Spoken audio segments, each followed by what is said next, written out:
A new MAGA party, the programming of Katie Couric.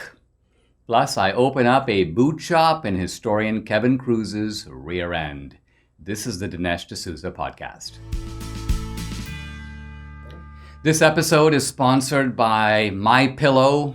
CEO Mike Lindell has just been kicked off Twitter, so the leftist attack on him continues. They are trying to put this guy literally out of business, not just to shut him up, but also to take him out. And I think we need to make sure that that does not happen. Mike is going to find his own voice, and he's got a big voice, and he stands up for what he believes, but he also has great products, and we can support him by buying his stuff. I do. You should too. He's got towels and blankets and robes and dog beds and pillows and body pillows and pajamas and throws and flannel sheets. Mike is offering a special buy one, get one free on his sheet sets. He's come out with the world's most comfortable sheets. He found the best cotton in the world. It's in a region where the Sahara Desert, the Nile River, and the Mediterranean Sea all come together to create the ideal weather conditions for growing cotton. His new Giza Dream bed sheets are made with this long staple cotton. Mike guarantees they will be the most comfortable sheets you'll ever own. The first night you sleep on his sheets, you'll never want to sleep on anything else. The Giza Dream Sheets are available in a variety of colors. Like all of Mike's products, they come with a 60-day money-back guarantee and a 10-year warranty. So right now, you can buy one, get one free by calling 800-876-0227 and use promo code Dinesh. For a limited time, buy one, get one free. Call 800-876-0227 or just go to mypillow.com, but make sure to use the promo code Dinesh.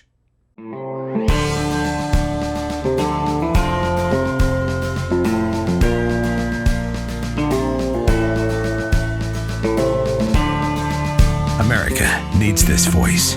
The times are crazy. In a time of confusion, division, and lies, we need a brave voice of reason, understanding, and truth. This is the Dinesh D'Souza podcast. What happened to political debate in America? We look around and we see that it just doesn't exist. And I'm not just talking about formal debate, the straight debate under Marquis of Queensberry rules. I'm talking about any kind of real exchange of ideas, any kind of real public scrutiny of what is going on in the political square. All of this appears to have sort of mysteriously vanished. It's the dog that didn't bark in American politics. Now, my own career has been defined by debate. You'll notice I sometimes hearken to my own example. It was said of the philosopher Rousseau that he saw in his own life the great movements of Western civilization. I have to confess, I'm a little like this. I tend to see things happening around me, and then I tend to interpret them in a larger context. So when I published my first book, Illiberal Education, it flung me onto the debate stage. I was debating with professors on the campus. I debated probably 24 of them, notably the literary scholar, the great Milton scholar, Stanley Fish. We did half dozen or so debates on leading campuses. Later, when I published The End of Racism, I remember debating Jesse Jackson at Stanford. I also debated the former Vice President Walter Mondale. I was invited in the 90s to go to Davos by the World Economic Forum, and I took part in an amazing debate. It was a debate over, is Western civilization a good idea? And it was me on one side, and my partner was the former Israeli Prime Minister Shimon Peres. And on the other side was the African Nobel laureate Wole Soyinka and the political scientist Benjamin Barber. So this was fantastic. The Queen of Sweden was in the first row, and I didn't know Sweden had a queen, but there you go. This was debate. This was argument, back and forth, each side getting to interrogate the other. And then later, when I started doing work in Christian apologetics, I did debates with leading atheists, notably Christopher Hitchens, perhaps until his death, the leading atheist in the world. We did about 10 debates. And if you haven't seen them, by the way, just go search for them on YouTube. We did a famous debate in New York at the King's College, another one at Notre Dame. These are very eye-opening because both of us are arguing totally in secular language. No appeal to scripture, no appeal to sacred authority. It's an argument on the basis of reason alone.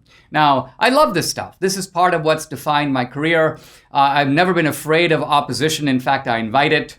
But now it's sort of all gone. This doesn't happen anymore. You'll notice that I've been inviting these leftist historians to debate me, to come on the show, and they all run for cover. They don't want to debate. They're scared of debate. They'll do their long, silly Twitter chains with one irrelevancy on top of another. But when it comes to having their ideas tested in the give and take of exchange, they want nothing to do with it. So what really has happened here? Let's think about this. It's a broader phenomenon, not just involving me. In the 90s, there were powerful arguments made back and forth about America's place in the world. I think of Francis Fukuyama's great book, The End of History, a book that was wrong-headed in many ways, but scandalously brilliant all the same. The idea that sort of liberal capitalism had now become the global norm, and that it should, this was implied in the book, be part of the mission of American foreign policy to be a sort of instrument of bringing about this end of history, this fulfillment of the liberal capitalist idea. And people argued about it from all over the spectrum.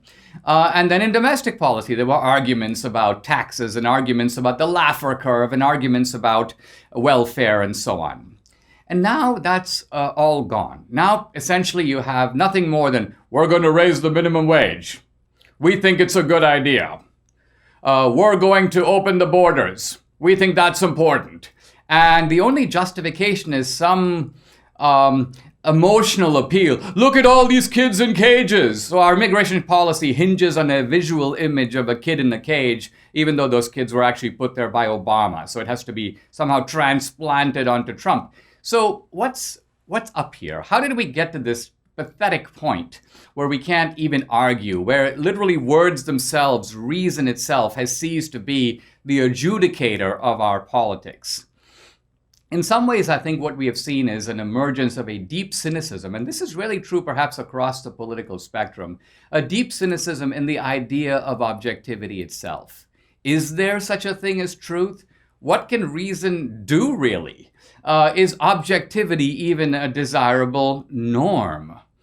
And because people have lost faith in this, and I say this not just to indict the left, because to some degree it may even be true on the conservative side. It may even be true, for example, of Trump, this idea that I don't need to argue my position out.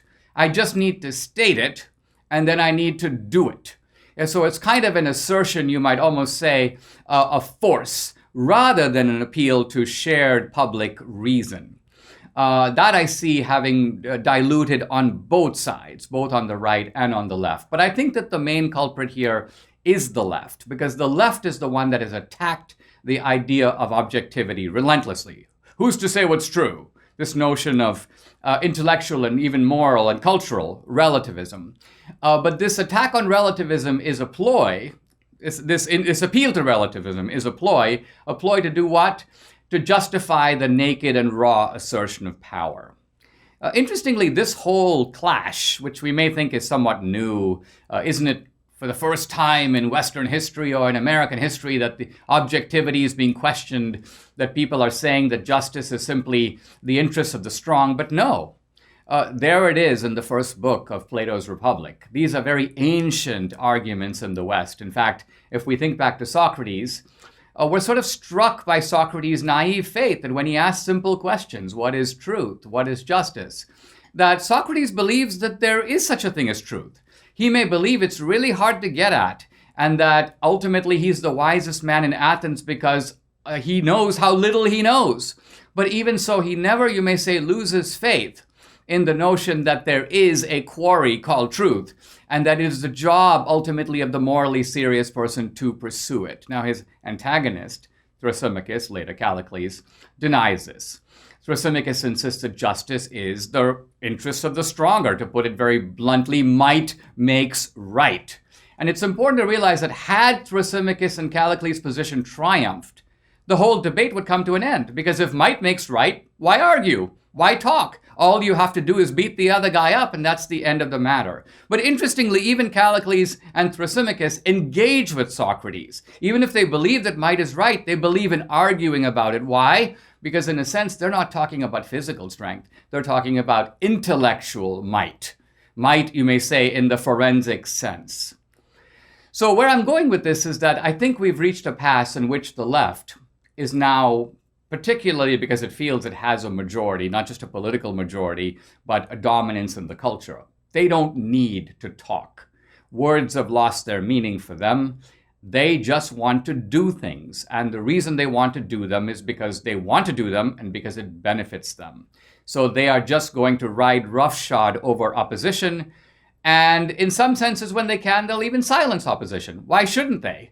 What's the point of it? They don't want to hear from it. It's just a nuisance to them. It's an interruption from them going ahead with this march toward perhaps the United States of Socialism. That's their destination. And so what you see here is not only an assault on the right, the censorship of conservatives, but an assault on the idea of reason itself. If you're thinking of replacing your carpets due to pet stains and odors, you must try Genesis 950. The reviews are amazing. This is one product that actually works. With water, it breaks down the bonds of stains and odors so they are gone for good. Its antibacterial component removes pet odors from carpet and padding. It can be used in a carpet cleaning machine, and it's green so it's safe for your family and pets. Genesis 950 is made in America. If you're tired of pet cleaners that don't work, it's time to buy Genesis 950. 1 gallon of industrial strength Genesis 950 makes up to 7 gallons of cleaner. But Genesis 950 is also great for bathrooms, kitchens, floors, upholstery, and grease stains. Consider Genesis 950 before purchasing new carpets. Genesis 950 has great customer service. Order 1 gallon direct at genesis950.com to receive a free spray bottle, free shipping, and a $10 coupon code using code Dinesh. That's genesis950.com, coupon code Dinesh. The coupon's only available for 1 gallon purchase. Genesis 950, much cheaper than replacing your carpets. According to the Wall Street Journal and also the Washington Post, Trump has been talking to his aides about starting a new party.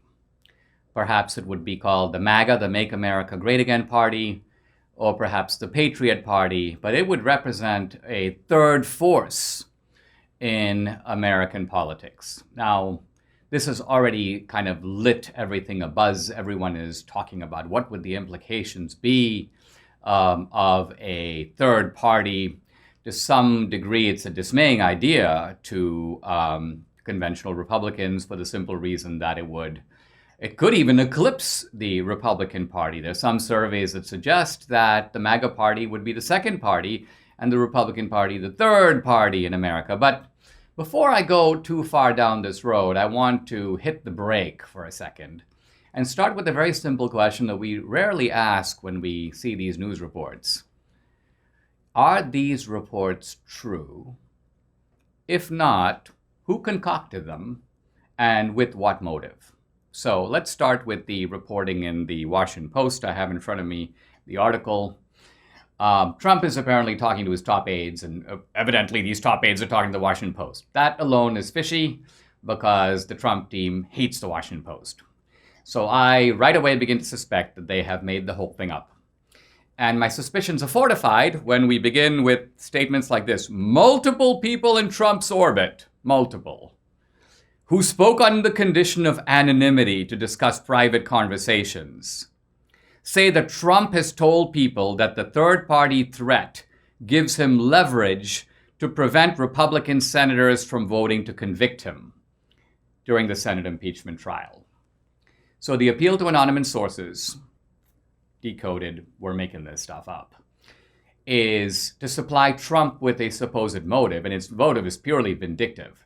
I'm going to force these Republicans, I'm going to blackmail them into vindicating me by my threats to start a third party. Now, the people who write this, they're writing it because they've got a clear motive. See, they're putting out Trump's motive, which is fictitious because they made it up, and concealing their motive. What's their motive? Their motive is to antagonize the the leadership of the Republican Party to say, that Trump, if that's his motive, we're going to convict him. So the goal of the Washington Post is to put out this idea of a third party to drive a wedge between Trump and the MAGA movement on the one hand and the traditional Republicans on the other, and to create recriminations between the two, to get the traditional Republicans to say, well, Trump wants to teach us a lesson. Well, we'll teach him a lesson first. We need to sort of remove this baleful Trump and MAGA influence from the Republican Party. And of course, the left is having parties over this. They're salivating, they're laughing, they're chortling, they're chuckling.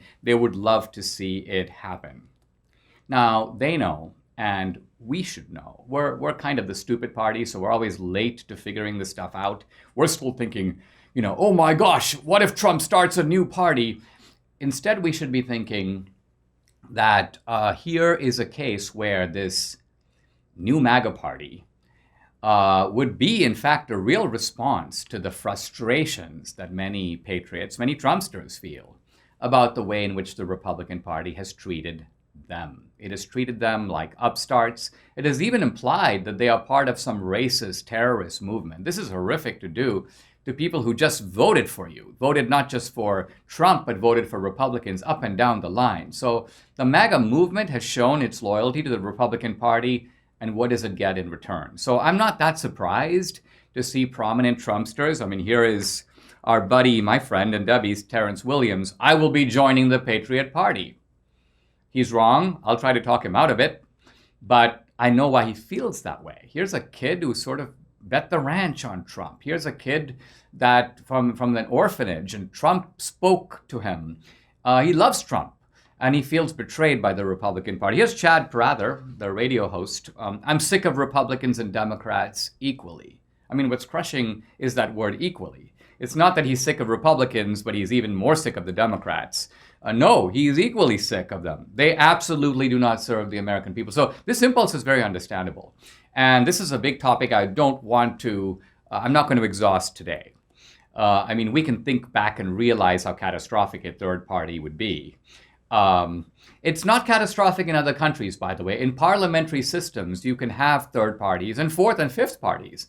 And then you can create ruling majorities by coalitions of parties that come together to create a joint or team majority. And then the advantage of that is that each component, each party within that coalition can make demands on the coalition as a whole. And there's a kind of rationing out, you may say, of concessions to each of the different parties which have competed on similar but somewhat different objectives or different platforms. That could work abroad. It works to a point in Israel, it works to a point in England. It's not going to work here because the third party is just going to divide the conservative vote. Let's remember that however different the Trumpsters are from traditional Republicans, and they're very different. They drive different kind of cars, and they celebrate on weekends differently, and they talk differently, and they have a different style and a different culture, perhaps, but they don't have different values. When you look at their belief in upward mobility, capitalism, and free markets, they're the same. When you look at their belief that America should be strong in the world but act prudently, they're the same. If you look at their belief in families and communities and traditional values and the importance of religion, they're the same. So this is not a good idea to fork these two groups. Look what happened when Perot ran, and Perot split the Republican vote. In fact, I'm looking right here at a map. This is showing the Clinton-Bush result when Perot ran. Electoral votes, Clinton 370, Bush 168. Talk about a landslide, and an embarrassment. We don't want to go back to those days. But I will say one thing in closing, and that is, at least for this segment, and that is that the best way for Republicans to get a MAGA party and thus plunge a dagger into their own chest politically is for them to vote to convict Trump. If the Republicans convicted Trump, and I do not believe that they are stupid enough to do this, the momentum is entirely against it, except for that very strange bird Romney, who I think is dealing with some serious psychological issues of his own, issues of this kind of private vendetta that he has against Trump, this peculiar apostle messianic complex he has about himself. He's turned himself into a ridiculous figure. I just hope the Utah Republicans toss him out at the soonest opportunity. But nevertheless, apart from Romney, it's not even clear that a single other Republican is going to vote to convict Trump. And that, to me, is very welcome news for the simple reason that it means that at least at this point, when the Democrats are trying to prevent Trump from running again, and think about it, think about the lack of faith that they have in democracy. Shouldn't the American people decide who their president is going to be in 2024? I don't know if Trump is going to make a comeback. It's not impossible. Hey, Winston Churchill, to give another example, Winston Churchill was tossed out rudely by the British people right after World War II, right after this great victory. And yet, they brought him back. I'm not saying Trump is Churchill, but I'm saying that could be the kind of thing we see in America, a political comeback. It's happened before. I don't know if Trump will do it, but I will say that that should be a verdict left to the American people themselves. The Republican Party can act to prevent the creation of a new party by standing by Trump in his hour of need. You never thought COVID could cost you your home, right? It just might, because cybercrime is up 75%. And by far, the most serious cybercrime to worry about is home title theft. The job of the criminals is a lot easier than you think. The title documents to our homes, they used to sit in an office, but they're online now. The thief finds your home title, forges your signature on a quitclaim deed stating you sold your home to him. Then he takes out loans on your home and leaves you in debt. You won't know until late payment or eviction notices arrive. Insurance doesn't cover you, and neither do common identity theft programs. That's why I protect my home with Home Title Lock. The instant Home Title Lock detects someone tampering with my home's title, they help shut it down. Go to HometitleLock.com and register your address to see if you're already a victim. Then use code RADIO to receive 30 free days of protection. That's code RADIO at HometitleLock.com. HometitleLock.com.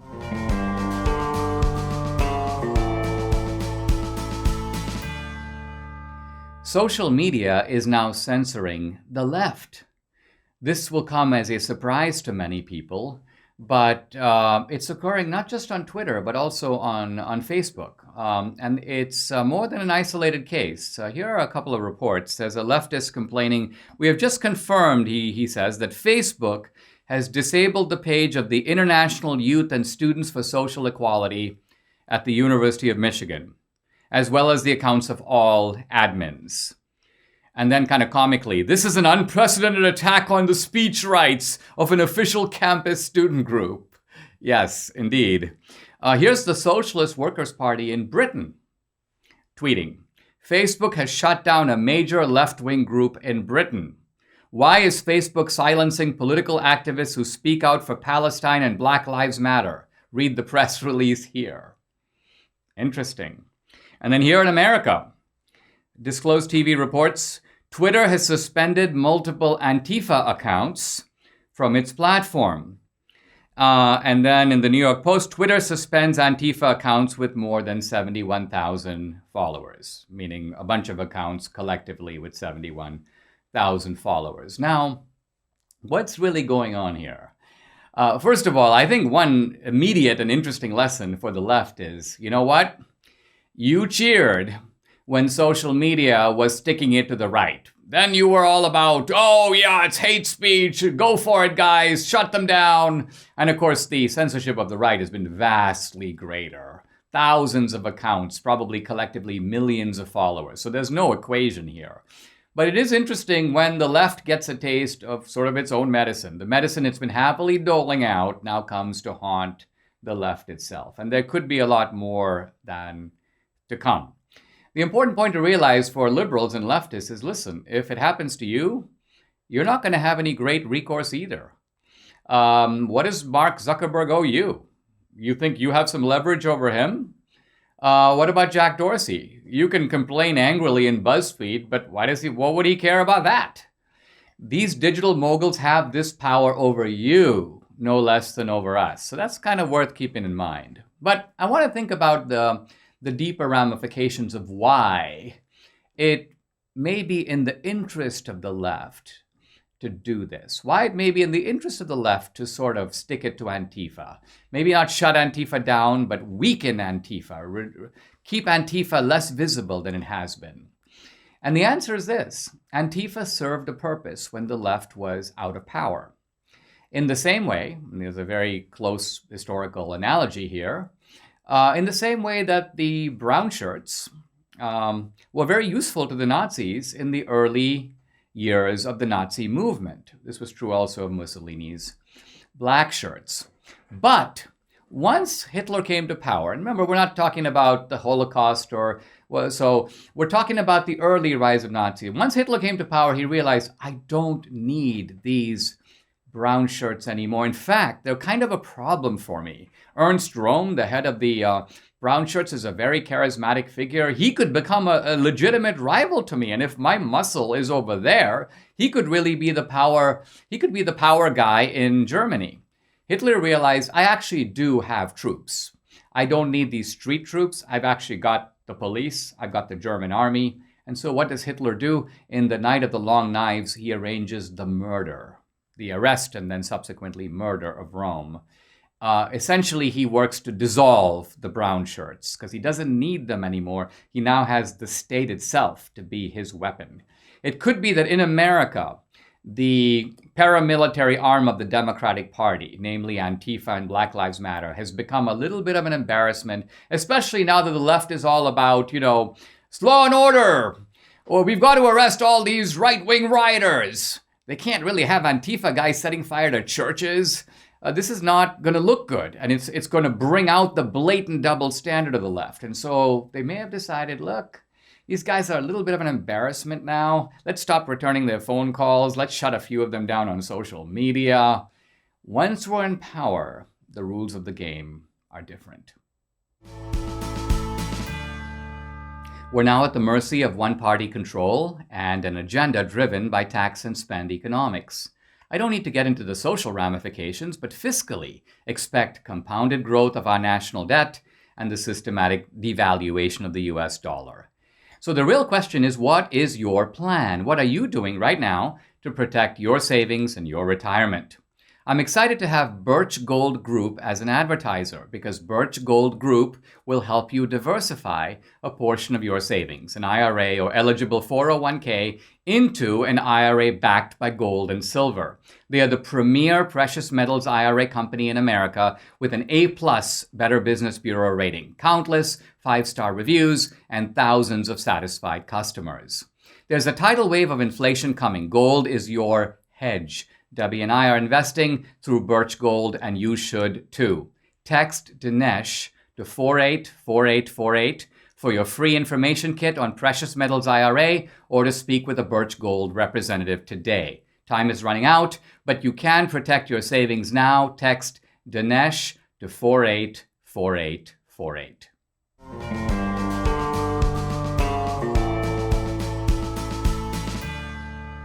Katie Couric recently appeared on the Bill Maher show to say that she thinks that Trump supporters, particularly Trump supporters in Congress, people like Josh Hawley, Ted Cruz, are victims of the worst kind of misinformation and they need to be deprogrammed. Here's her quote. She says, "It's really bizarre, isn't it, when you think about how AWOL so many of these members of Congress have gotten," she means Republicans, "but I also think some of them are believing the garbage they are being fed 24/7 on the internet by their constituents, and they bought into this big lie. And the question is, how are we going to really almost deprogram these people who have signed up for the cult of Trump?" Now, first of all, let's just back up for a minute, because here's Katie Couric. Katie Couric, dingbat Katie Couric, lecturing people like Hawley and Cruz about what's really going on in society. According to Katie Couric, she is well-informed. She's a free thinker. She has an independent mind and imagination. But these other guys, no, they're part of this cult. They can't even think for themselves. So let's pause for a moment. Katie Couric, basically high school cheerleader, and I'm nothing against cheerleaders. My wife Debbie was a cheerleader. I married a cheerleader. But we're talking about somebody who went into journalism at a young age, knows nothing compared to people like Cruz, Solicitor General of Texas, constitutional scholar, Ivy League graduate, Josh Hawley, Harvard. You've got these highly distinguished people, and then you've got this twit lecturing them about who knows what's really going on. I mean, this is downright shocking, I think.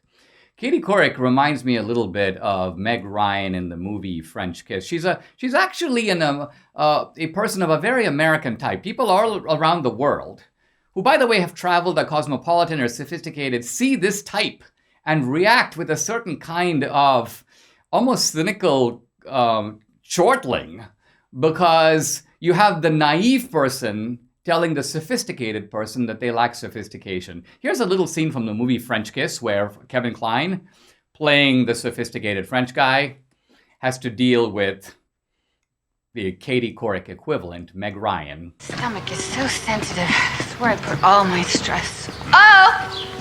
Beautiful. Gorgeous. Wish you were here. Wow. How long since you've been back?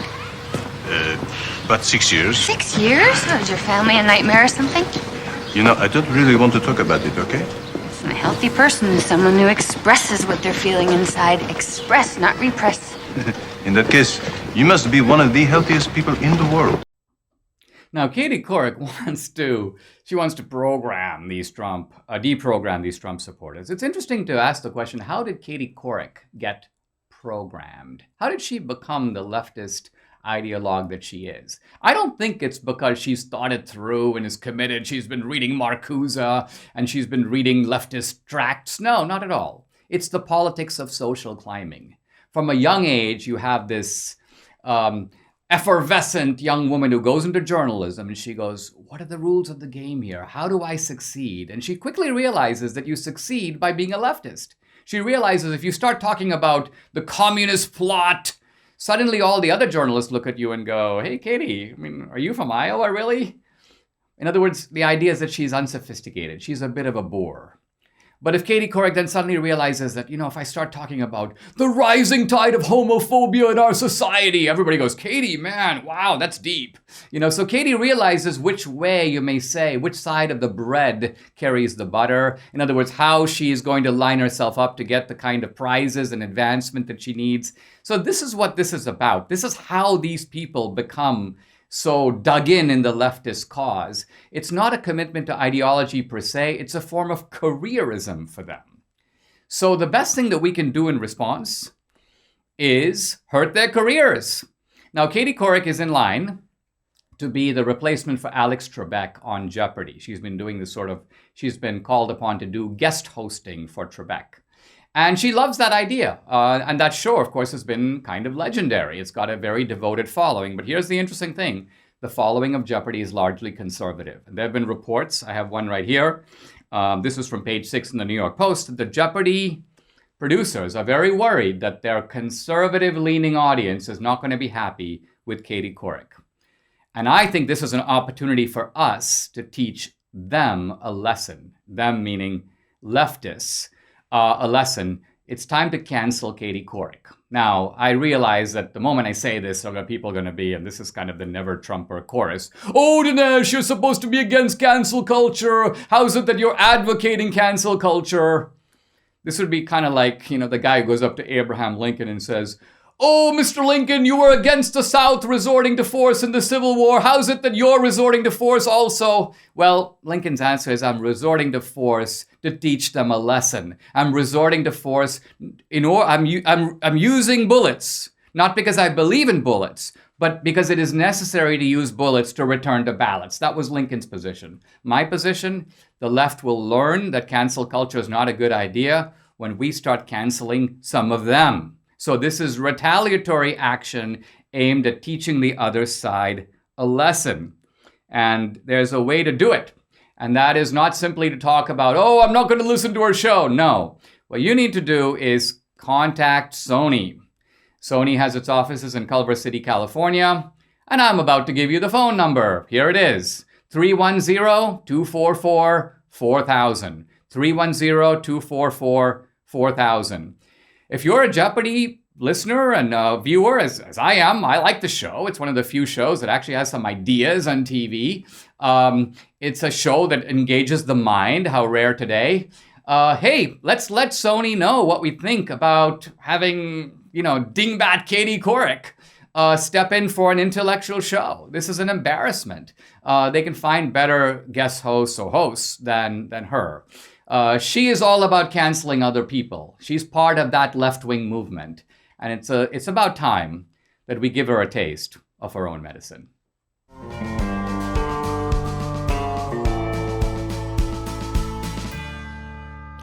Mike Lindell of MyPillow started out with pillows, but has expanded, and he now has all kinds of stuff from throws to flannel sheets, pajamas, dog beds, robes, blankets, and weighted blankets, and also towels. He's offering a real special, buy one, get one free on his sheet sets. Mike has come out with the world's most comfortable bed sheets. He found the best cotton in the world in a region where the Sahara Desert, the Nile River, and the Mediterranean Sea all come together to create the ideal weather conditions for growing cotton. His new Giza Dream bed sheets are made with this long staple cotton, and he guarantees they'll be the most comfortable sheets you'll ever own. I'll testify to that. I sleep on them. The first night you sleep on Mike's sheets, you'll never want to sleep on anything else.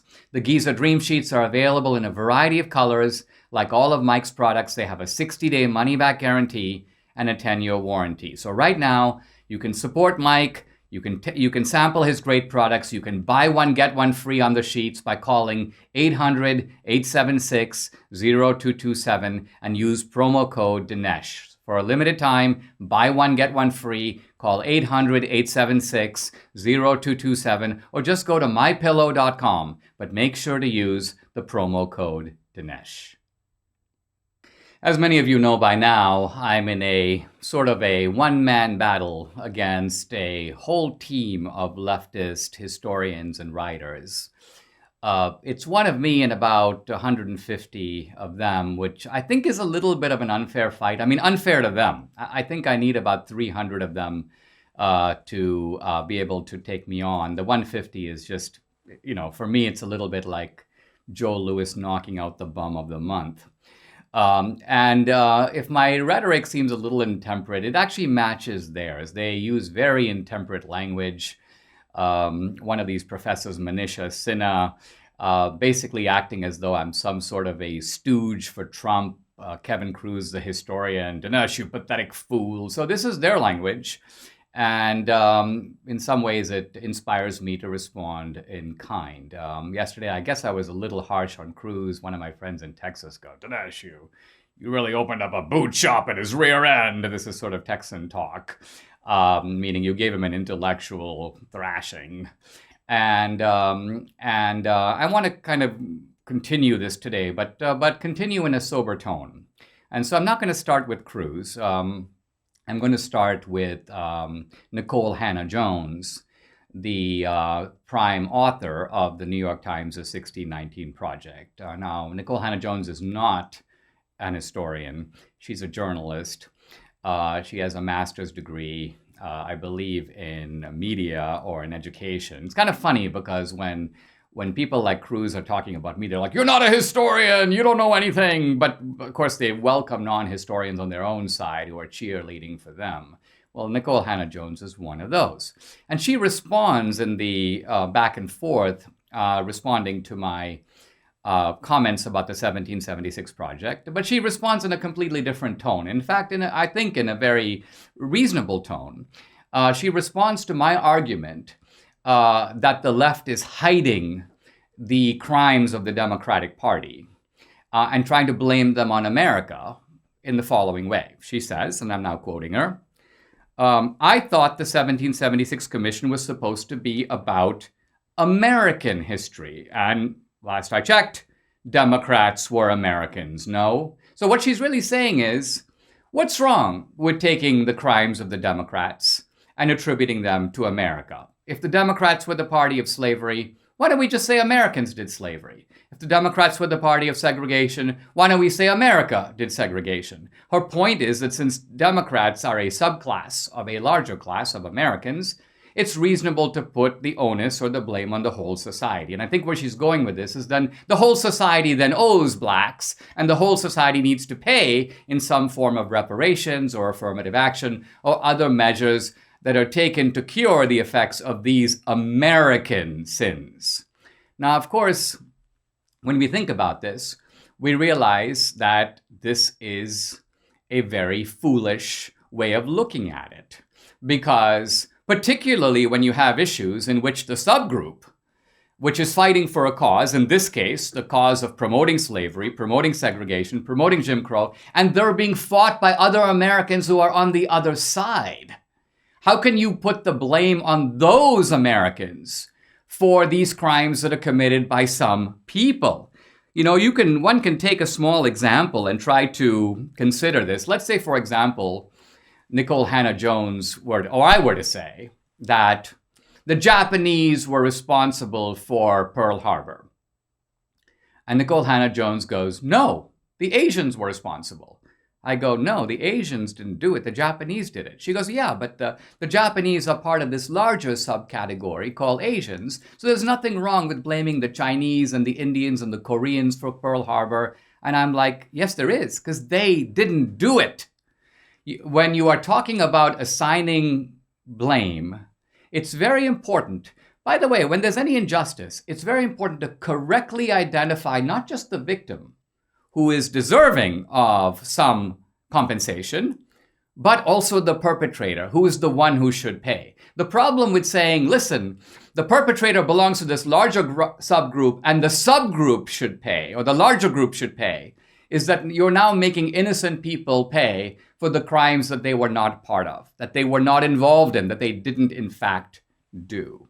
Now, the reason this is even an issue, and the reason that Nicole Hannah-Jones is pulling this kind of let's foist the blame for the Democrats on America, is because she belongs to the Democratic Party. She's on the team that did all this. So she'd have some explaining to do. Why, Nicole, are you part of a party that did all this to blacks? You're motivated by the desire to fight for black rights and black justice. It is your team that still never admits what it did, that has never paid 1 penny in compensation. You're trying to foist the blame on America. It was the Democratic Party that was the party of the plantation. The Democratic Party was set up to protect the plantation. Even the Northern Democrats saw their role as one of protecting the plantation. We have a little hint of this in one of my movies where we show Andrew Jackson, the founder of the Democratic Party, celebrating his achievement. Slavery is the theft of a person's life and freedom and the fruit of their labor. As Lincoln put it, you work, I eat. A toast to the Democratic Party. The real architect of the Democratic Party as the party of slavery, this was really pulled off not directly by Jackson. Jackson was a Southern slave owner, but it was his vice president, Martin Van Buren, a very wily New Yorker. Martin Van Buren made multiple secret trips to the South. He met with Thomas Ritchie, who was the head of the Richmond junto, the editor of the big Richmond paper, the spokesman, you may say, for the plantation. And basically Van Buren said this. He goes, listen, you Southerners who want to protect the plantation need Northern allies. So if you are Democrats and you belong to the Democratic Party, we Northern Democrats can protect you where slavery is being attacked. It's being attacked in the North. And so if you have Northern allies, then you don't need to step up and defend slavery. We'll do it for you. So this, again, little window of history a very incriminating letter in which Van Buren talks about this to Ritchie that is in the historical record. But hey, you're not going to find it, and it's certainly not highlighted in a whole bunch of textbooks. You know why? Because it establishes that all these crimes weren't American sins. They're not even fairly blamed on the founders. They are fairly blamed on the party that emerged in the 1820s, which was for 50 years the stalwart protector of the plantation, and ultimately suffered a devastating blow with the Civil War when the plantation went away.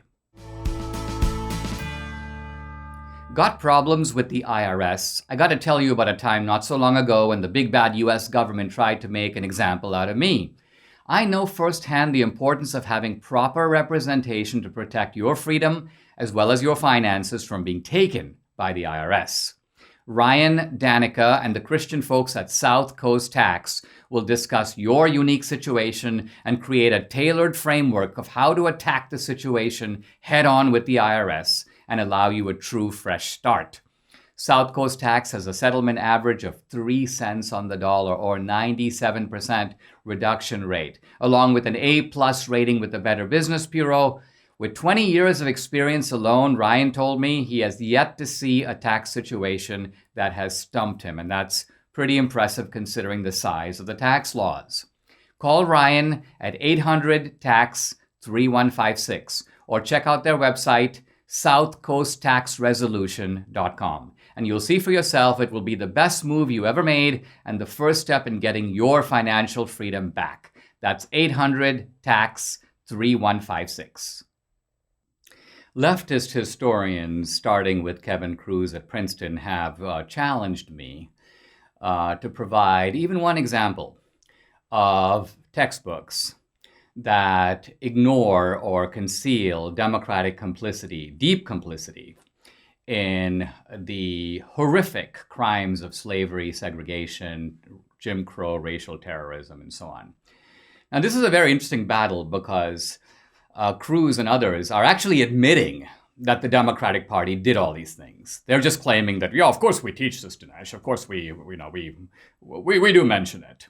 And what Kruse has done is he's kind of gone through multiple textbooks, taking a line from one over here and a line from one over there, and he threads them in his familiar interminable Twitter chains, as if to say, wow, here it is, it's all in one place. You know, I've got Dalek and I've got Eric Foner. Eric Foner admits that that the Ku Klux Klan was the military arm of the Democratic Party, and Dalek admits this, and so admits that, as if to say that threading together these lines one by one somehow goes, yeah, we obviously give the whole picture. Now, the reason I know they don't give the whole picture is I'm on the campus a lot. I talk to students, and when I tell them this, they look like I slapped them.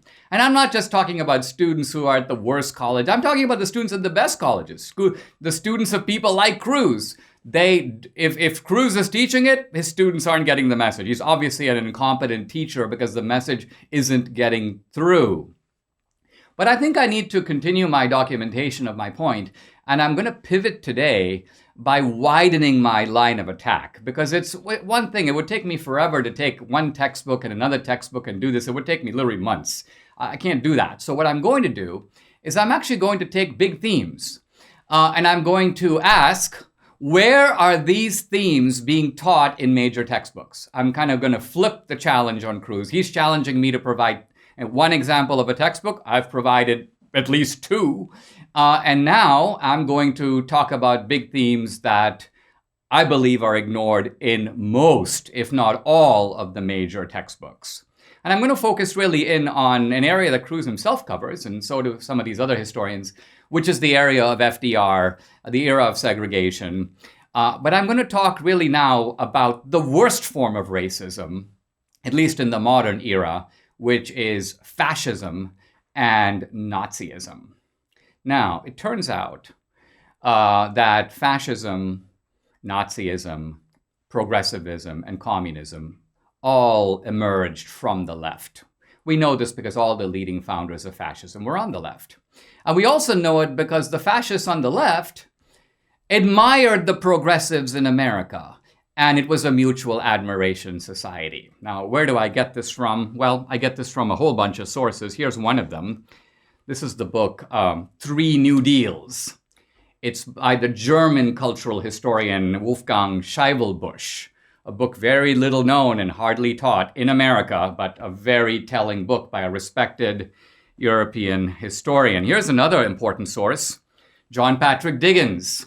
The book is called Mussolini and Fascism, published in 1972, I believe, virtually ignored in American textbooks, and as far as I can tell, taught virtually nowhere. Now, the reason that these books are so interesting and in a way so damning is that they go into the way in which, first of all, FDR admired Mussolini. FDR called him that admirable Italian gentleman. FDR sent members of his brain trust to fascist Rome to study Italian fascism. Why? Because he saw it as more progressive than the New Deal. He wanted to import fascist ideas to America. You have all kinds of members of FDR's brain trust praising fascism. One of them, Rexford Tugwell, calls fascism the most impressive piece of social machinery he's ever seen. He goes, "It makes me envious." He wants to do it in America. And there's a wide array of quotations by liberal pundits, writers for the New Republic and other sources, all praising Mussolini and fascism. And it's all in these sources. And yet, American students are not taught about this. Now, it's not just that the American leftists admired the fascists. It's the other way around. Mussolini reviewed FDR's book in an Italian magazine. And the summary of the review was this: "Hey, guess what? This guy is one of us. He's a fascist." This is Mussolini talking. So not only did FDR admire Mussolini, Mussolini admired FDR. And now we turn to the Nazis. When FDR came to power, was first elected in 1933, the Volkischer Beobachter, the official journal of the Nazi Party, said this. They said that FDR's, quote, fundamental political course is thoroughly inflected by a strong national socialism. So this is the official Nazi newspaper saying, we've read this guy's stuff. He's a Nazi. He's one of us. He's a national socialist. And then they go on to say that they talk about Roosevelt's measures. They go, he is carrying out experiments that are bold. We fear only the possibility that they might fail. So in other words, the Nazis are cheering on FDR. They're basically saying that they're rooting for FDR. They want him to succeed. And then June 21st, 1934, Volkischer Beobachter. They talk about Roosevelt's adoption of national socialist strains of thought in his economic and social policies. And they use a very interesting name for FDR, Führer. He's the American Führer. They link him directly to Hitler. Now again, all of this, the landscape would change dramatically after Hitler invaded Poland and World War II got started and FDR fought against him. We know all that, blah, blah, blah. I'm talking about early Nazism and early fascism, and it's very clear that there were powerful affinities. Now here's my point. The left has worked really hard to hide those. They've worked really hard to keep them out of the textbooks, keep them off the History Channel, not teach about them. Students don't know about them. If you didn't know about them and this comes as a surprise to you, guess what? That's because your teachers have been keeping something from you. People like Cruz. So my challenge to Cruz and to other leftist historians is very simple. This is not just about one writer, Robert Dallek. Of course, he talks about virtually none of this in his book on FDR. If he even alludes to it, it's the mildest allusions. And this is the thing with Cruz. He'll produce one line, go, see here, he does mention it here. My point is all of this, which is very interesting, bears directly on the relationship of the Democratic Party and racism, and the thrust of it is largely ignored.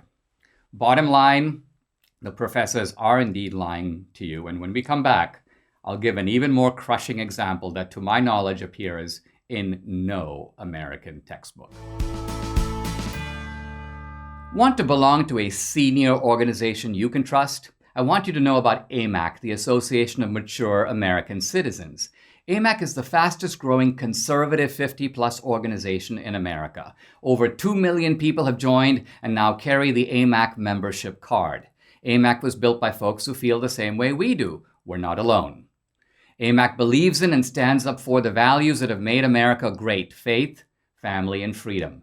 They believe in the sanctity of our Constitution, including the First and Second Amendments. They're fighting the good fight against reckless government spending and the ever-expanding scope of the federal government. They are pro-small business, secure borders, support our military, and respect our veterans. AMAC works hard to deliver real value to their members, providing the best benefits, discounts, and services you can find in one place. I want you to join AMAC today. Debbie and I are lifetime members. Go to amac.us and join now. Join AMAC today. The website again is amac.us, amac.us. Is it true that American history textbooks conceal the vicious history of the Democratic Party in slavery, in segregation, and in racism? I want to raise the debate to a whole new level now by looking at a critical incident that reveals Democratic complicity and reveals, in effect, the close ties between the Democrats and the Nazis. Yet, to my knowledge, this is not taught in any textbook. And as a result, most students and most young people, most people generally, know nothing about it. I actually showed a scene in my movie Death of a Nation, which if you hadn't read my work, knew nothing about it, this scene would be a little bit of a bafflement to you. So I want you to watch. If you're listening in audio, the voices are in German, but I'll explain in a moment. Haben einen Präzedenzfall. Das ist unser Plan. Subjekte ohne Bürgerrechte. Bitte? Wie identifizieren die Amerikaner einen Neger? Die Eintropfenregel. Jede erkennbare Spur schwarzer Abstammung heißt, dass man als Schwarzer gilt. Menschliche Härte. Auch wenn jemand weiß aussieht und sich wie ein Weißer benimmt, kann er immer noch als Schwarzer gesehen werden. Die Eintropfenregel ist wohl zu streng. So this is an amazing, a mind-blowing scene. Let me set the context. The date is June 5th, 1934. You have the senior members of the Nazi Party who have been charged with drafting the Nuremberg laws, and they're meeting in a room, and they're trying to figure out, they want to create the world's first racist state, and they're super excited about it. One of their members, a guy named Heinrich Krieger, points out to them, hey guys, I know you're having trouble thinking of a precedent for the world's first racist state, but I have one for you. It's the Democratic Party in the United States. And the Nazis are like, what? The Democrats? And then Krieger basically goes on to explain. He asks this question. He goes, what is it that we Nazis are trying to do here? We're trying to do three things. He goes, number one, we're trying to confiscate the property of the Jews. Number two, we're trying to separate the Jews from the rest of us. We want to outlaw intermarriage between Jews and other Germans. And number three, we want to segregate the Jews. We want to confine them to ghettos. We don't want them to be part of a general population. And Krieger goes, I studied it in Arkansas, and in America, the Democratic Party has done all this. Number one, the left and the Democratic Party has pushed through anti-immigration laws that use race as the basis of citizenship. So in other words, it gives us a precedent to call the Jews not really citizens of Germany, even though they live here. Number two, the Democratic Party has all kinds of ways in which they're able to confiscate the property of blacks in America. Well, we can use that precedent here in Nazi Germany. Number three, they have segregation. The Democratic Party has segregation throughout the South, segregation laws. We can use those laws as a model for the Nuremberg laws. And the Nazis become super excited. They can't believe it. They actually have Krieger round up the Democratic Party laws, and they are passing them around. And they're discussing the democratic laws. And and this is perhaps the most crushing part of it, at one point they talk about this issue of who is a Jew? Who is a Jew? And so then they ask Krieger, they go, how do they do it in America? How do the Democrats decide? Who counts as black? And Krieger goes, well, in America, the Democrats have the one-drop rule. In other words, one drop of blood, a single drop of blood makes you black. even if you're 99% white. And the Nazis look at each other and they're horrified. They go, oh, no, that's too extreme for us. We can't go that far. The amazing thing is the Nazis found the racism of the Democratic Party in America a bit much for them. And so they adopted, by the way, a different rule, which is, I'd call it the 75% rule, which is that you're a Jew if you have 3 Jewish grandparents. Now, where do I get all this stuff from? Well, I get it from a remarkable book put out by the Yale legal scholar, James Whitman. Here's the book, Hitler's American Model. Here's a telling line. He talks about, it is an unpleasant truth that throughout this effort to degrade, demonize, and expel the Jews of Germany, American law remained a regular Nazi point of reference, just as it had been for Hitler. America remained the leader, and Nazis repeatedly turned to the American example while developing their own immigration and citizenship law. Now, I want to point out here, well, first of all, I want to commend Whitman for his scholarship, but I also want to point out his camouflage. He is on the left. He doesn't want to put the blame on the Democrats. He knows that every segregation law in the South, without exception, was passed by a Democratic legislature, signed by a Democratic governor, enforced by Democratic officials. But what Whitman very cleverly does is he puts the blame on America. It's American law. Instead of saying Hitler's Democratic model, it's Hitler's American model. He's doing kind of what Nicole Hannah-Jones is doing, which is he's sort of using the left-wing anti-Americanism and using the Nazi ties with the Democratic Party, but blaming America. But here's my point, and here's the kind of lesson I draw from all this. Where is all this taught on the American campus? In other words, if it is the case that one of the most notorious racist pieces of law, the notorious Nuremberg laws, which were called a dress rehearsal for the Holocaust, if those were lifted directly from American segregation laws, democratic segregation laws, and progressive immigration laws, progressive laws that limited immigration, if this was the case, shouldn't Americans know about this? They don't. It's not taught. I can assure you that if I go on a college campus and start talking to students, they'll look at me like I'm insane. And that means it's not taught, and it's not, as far as I know, in any textbook. So Kevin Cruz began by challenging me to find a single textbook that showed democratic complicity in racism and slavery, and I have supplied at least 2. But now I have a challenge for him. And you can see how I've widened my circle, because I'm not talking about one textbook. I'm not saying, here's a textbook, it doesn't talk about this. As far as I know, no textbook talks in any comprehensive detail about it. It's not because there's a lack of historical record. The record is all there. It's deliberately being concealed. Why? Because the left-wing historians that dominate academia don't want young people to know that there was a symbiotic relationship between the Democratic Party on the one hand and fascism and early Nazism on the other. Both sides borrowed from each other. They were ultimately, you may say, ideological bedfellows.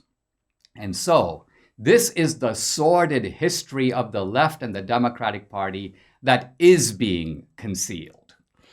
And it leaves me with the thought that there is a deep need among conservatives to do a new scholarship that brings all this to the surface. It doesn't even require original research. It merely involves looking at the record, and my work points in all kinds of directions. It's supported with massive amounts of footnotes. By the way, if you want to know more about this, my book, The Big Lie, The Nazi Roots of the American Left. This was in some ways, some books that I've written in the past where I largely know the territory I'm going to cover, and I find out some new things, but the basic contours are familiar to me. This was a book in which I knew very little. And as I began to dig into it, I was like, wow, look at the record and look at the way the record has been concealed. So part of intellectual liberation is familiarizing yourself with the real record.